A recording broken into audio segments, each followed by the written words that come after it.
আসসালামু আলাইকুম ওরহমতুল্লাহি ওবরাকাতুহু। এখন কথা বলবো স্পন্সরশিপ লাইসেন্স এবং স্পন্সরশিপ লাইসেন্স যাদের রয়েছে বা স্পন্সর লাইসেন্সের ডিউটি, মানে যাদের লাইসেন্স হোল্ডারদের ডিউটি কী কী।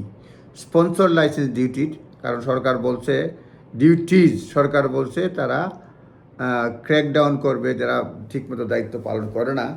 তো কী কী কারণে তারা ক্র্যাকডাউন, এটা একটা হচ্ছে গিয়ে আপনার কী কী দায়িত্ব একটা ভিডিওতে বলার চেষ্টা করব, আর কমপ্লায়েন্সের কারণে কী কী ধরনের শাস্তি দিতে পারে সেটা বলবো। এটাতে বলি যে রিস্ক, মানে যেসব রিস্ক রয়েছে নন কমপ্লায়েন্স যদি হয়, সেই ক্ষেত্রে স্পন্সরের কী কী হতে পারে সে ব্যাপারে বলবো।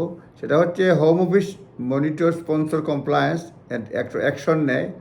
হোম অফিস যা যা করতে পারে, সিরিয়াস কনসিকুয়েন্স এটা হতে পারে যখন যেটা সম্ভব: downgrading the license, suspending the license, revoking the license, cancelling the permission of sponsored workers to remain in the UK, where it is suspended that a criminal or civil offense has taken place, এটা reported to the police, এটা করতে পারে।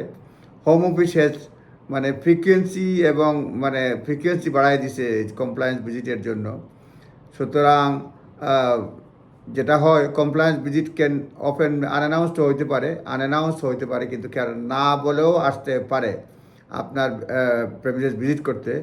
During মানে ইন্সপেকশনের জন্য home অফিসের কর্মকর্তারা আপনার documents review করতে পারে, checking the record of sponsored workers, right to work checks, employment contracts, interview, sponsored ওয়ার্কারের জন্য ইন্টারভিউ করতে পারে। Key personnel to ensure compliance with immigration law, key personnel জানে কি না। Inspect premises and ensure the working condition meet the required standard, working condition required standard meet করে কিনা সেগুলি দেখবে।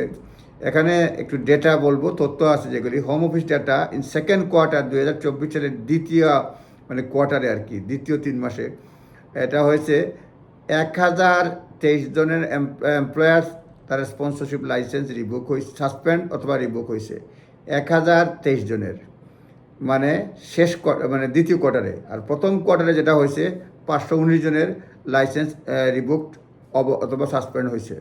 Revocation of sponsor licence can মানে Dier consequences, organisation sponsor করতে পারবে না, সিগনিফিক্যান্ট মানে ইম্প্যাক্ট অন অপারেশন হতে পারে। হোম অফিস শার্প প্রাইস কমপ্লায়েন্সের জন্য রাইজ করছে, মানে আপনার পেনাল্টি কিন্তু বাড়াই দিছে। সিভিল পেনাল্টি এটা ফেব্রুয়ারিতে বাড়াইছে, সেই ক্ষেত্রে 15,000 থেকে 45,000 ফার্স্ট ব্রিচ, প্রথম ব্রিচের জন্য 15 থেকে 45,000 ফিস, এবং সেকেন্ড ব্রিচের জন্য 20,000 থেকে 60,000 পর্যন্ত রিপিট ভায়োলেশনের জন্য শাস্তি, মানে এই পেনাল্টি, সিভিল পেনাল্টি দিতে পারে, ফাইন করতে পারে। সুতরাং খুবই কেয়ারফুল। এবং কোম্পানি তারা বলছে নেম অ্যান্ড শেম করবে হোম অফিস, সুতরাং এইসব বিষয়ে careful. Home office increase the focus on compliance, underscore the importance of adhering to the sponsor's license duties. Business must be stay vigilant, business vigilant থাকতে হবে, proactive এবং maintain accurate record. তারপরে reporting changes যেটা promptly করতে হবে। Ensuring the all sponsored rules genuine, রুলসটা genuine এটা ensure করতে হবে। এইসব করলে পরে পেনাল্টি থেকে বাঁচা যাবে। আজ এই পর্যন্তই থাকুক।